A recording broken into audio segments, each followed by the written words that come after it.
L'autre jour, je vois un vieux monsieur que je connais à peine et qui habite une ferme à l'entrée du pays, un type de 80 ans, qui était couché là sous sa voiture au bord du chemin. Au début, j'ai presque cru à un accident parce qu'il était allongé sous l'arrière du véhicule dans une position un peu bizarre, mais surtout parce que la voiture était en déverse sur le talus. Elle avait les deux roues de droite montées dans l'herbe. Et quand je me suis penché, je l'ai reconnu et il m'a fait un peu de peine. C'est un type tout maigre, avec un visage un peu creux, un peu épuisé, les cheveux blancs, une casquette, mais surtout tellement timide que c'en était gênant. On se met toujours à la place de ce genre de type, on voudrait leur expliquer qu'on est bienveillant, qu'ils n'ont pas de soucis à se faire. Alors là, j'ai pas eu tellement de mal à lui faire comprendre que j'étais bienveillant, puisque je lui ai demandé s'il voulait de l'aide. Et il m'a répondu que oui, il voulait bien de l'aide, ce qui était assez inattendu pour un type aussi réservé, qui consente à admettre comme ça qu'il avait besoin d'aide. Il fallait que ce soit vraiment grave. Et bien, il m'a dit, j'y arrive pas, il faut que je répare la soudure du silencieux d'échappement de ma voiture parce qu'elle passe le contrôle technique demain. Et tous les 2 ans, c'est pareil, le type me dit, je peux pas mesurer la pollution parce qu'il y a une prise d'air, il me renvoie vers un autre type qui me demande 80 € pour changer la moitié du pot. Pour un type aussi timide, il fallait qu'il soit très très remonté contre le gouvernement parce qu'il m'a dit, moi je les ai pas les 80 €, mais j'ai besoin de ma voiture pour aller au marché de Belmont et j'ai pas les moyens d'en acheter une et il n'y a pas d'autobus. Il était vraiment au bord des larmes. Il m'a dit, écoute, tu trouves qu'elle fait du bruit toi cette voiture? Il est allé la démarrer, elle faisait pas de bruit du tout, juste un petit reniflement à l'accélération. Mais il paraît que la mesure de pollution était faussée quand le gars mettait la pipette. C'est ça qu'il m'a dit. Et quand on voit qu'ils envoient dans la nature toutes sortes de cochonneries avec leurs avions, on n'en revient pas qu'ils emmerdent un pauvre type comme ça qui se sert de sa voiture une fois tous les 15 jours.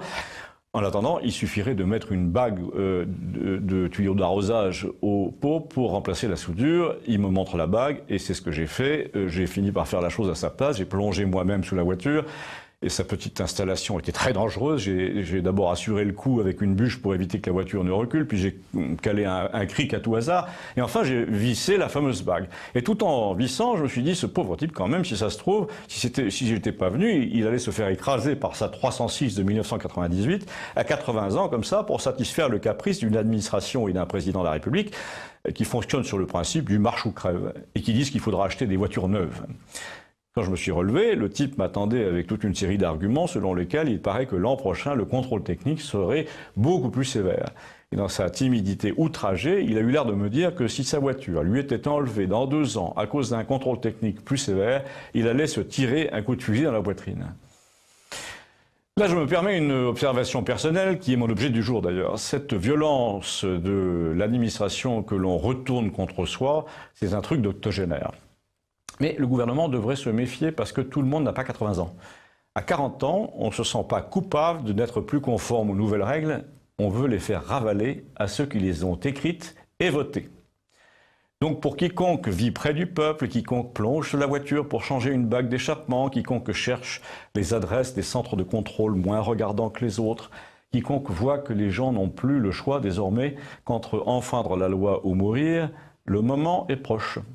Ce qu'on appelle un peu légèrement les équipes de Macron, c'est-à-dire principalement des gens qui passent leur temps à légiférer pour les pauvres alors qu'ils sont riches, ces gens-là ne se rendent pas compte que le pays peut basculer dans une révolte ouverte pour une histoire en apparence aussi futile que le contrôle technique automobile, comme sous l'Ancien Régime, on montait à l'assaut des services royaux pour une simple histoire de gabelle. On parie? Top là.